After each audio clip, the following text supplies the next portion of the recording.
The reason why drinking and pot are such pursued states of mind in culture, and also coffee for that matter, is because we are always encouraged to repress, withdraw, constrict, and close up. Like we aren't allowed to kind of have this freedom of expression, of just letting out who we really are in a kind of free, loose, messy, uninhibited, even chaotic way. There's this sense of, stay emotionally controlled, and emotional control is seen as maturity. It's seen as self-possession. It's seen as all these things. And while having control and regulating your emotions is important because, we don't want people ransacking stores and, running around with bats and that kind of, that level of chaotic violence. There's another level where we're so encouraged to repress that the only time that we have permission to let loose is if we are at a bar, if we are drinking, if we're smoking pot, if we're doing any matter of things that just change the level of consciousness, right? And so what that does is that creates a drinking problem in our culture, because if that's the only time we get permission to be uninhibited and people allow for it in a social contract, then of course that's going to become a binging, and it's going to become a problem, because it's just, we're so encouraged to contract and to restrict. And, you notice even when you notice that there's kind of almost a virtue in being somebody that pretends to not care, or we have these quotes like, the person who cares less is winning. We have all of this mythology around being a stoic, emotionally regulated, but also emotionally repressed type of character. And we kind of, and girls, for instance, they really love men who have this level of control, of regulation, but at the same time, they hate it. I mean, the things that women are always complaining about with men is the exact thing that they always also are encouraging, right? So we have so many, these kind of messages, this kind of conditioning, it really limits us to thinking that if we are the person that is effusive, if we're the person that's emotionally expressive, if we're open in any way, and it's not the perfect way, it has to be, if you do decide to be open and expressive, it's got to be a certain balance. But in order, that's the thing is there's just so many rules with it, and we're just not allowed to just be free to make a mistake and express ourselves and kind of messily navigate. Hey, we can't be a kid anymore. As a kid, when we have those kind of reactions, no, I want my ice cream or whatever. We learn over and over again repetitively as a kid that no, you don't get to react that way. That's an overreaction. And maybe it is, but the truth is in that moment, what we're encouraged to do is just pretend like we don't feel. So as a kid, even if you fall and hurt, you notice how parents will say, "Oh, you're okay, get up." They tell you how to feel, right?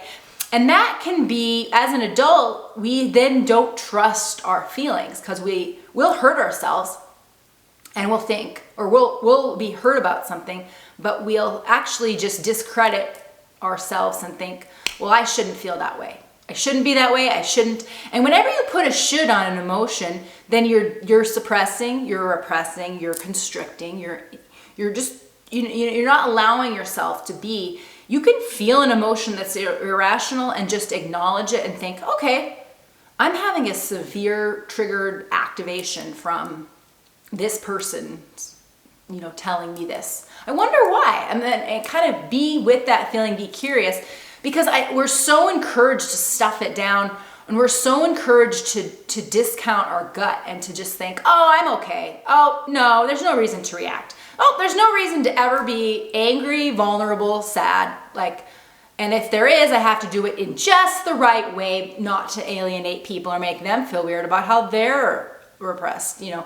So we really have a lot of that, but I encourage you to challenge yourself to try to do things that frighten you so you can get better in touch with your feelings. For instance, I went on this hike and it was right along the edge of a very steep drop. Like I could see the road, I could see the cars, and there were just huge mountains like the Andes surrounding me.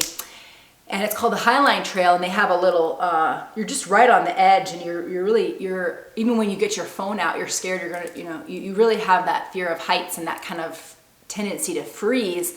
But what it does is it really gets you in touch with, I am with my fear on an ongoing level throughout this hike, and how am I gonna be? Like, I notice the impulse to freeze. I notice the impulse to hide it from others because I don't want them to know that I'm scared. And you notice all kinds of things about yourself. And it's rare that you're in a elongated fear state enough to be able to kind of be with it and analyze it. But what it does is it shows you how, if you just say, I'm afraid, and you say it, you might say it to other people around you, say, oh, I'm afraid, I kind of get in that, I kind of get paralyzed and freeze sometimes. If you say it, you've taken all the wind out, and you're also, you're acknowledging it, and you're not trying to be something you're not, and you're not just stuffing it down. And you're also learning a lot about yourself. You're actually with the fear, seeing and feeling how it feels in your body. And so those can get you in touch with things that sometimes we lose the capacity to feel because we're so accustomed to numbing or escaping or hiding from it that we can't even recognize that we're doing something out of fear when we are, because we have learned to, like as soon as I feel fear, get a drink, or, you know, go run or eat, you know. And so it's really good to get in touch with how you feel and to kind of navigate an opening up and just being less repressed and more expressed. I encourage you to do things that scare you.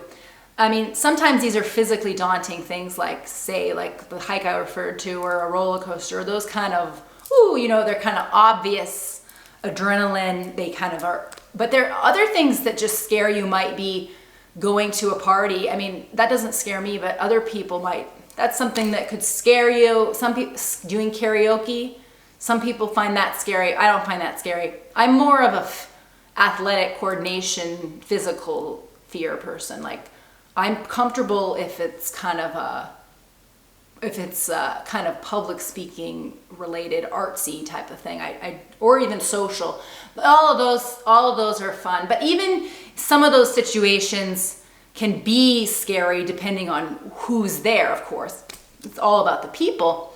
But doing things that make you uncomfortable and forcing yourself out of your safety zone help you get more self-aware, and they also help you open up and get out of this constriction culture, which is constriction culture, and is always trying to avoid feelings, be stoic, push it down, repress, don't express. And we've got to, in order to get out of that and really be who we really are, in order to be a fully expressed, open-hearted, you know, the true soul we are, we've got to put ourselves in positions that help us access fear, joy, just any type of activation, because it just gets us in touch with that aliveness and that vitality, and it's really worthwhile.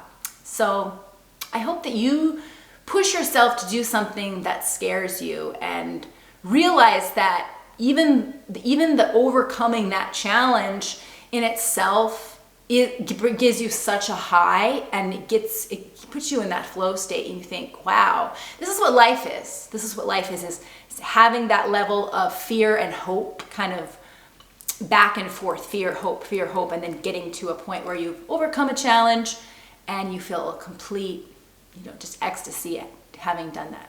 All right, thanks.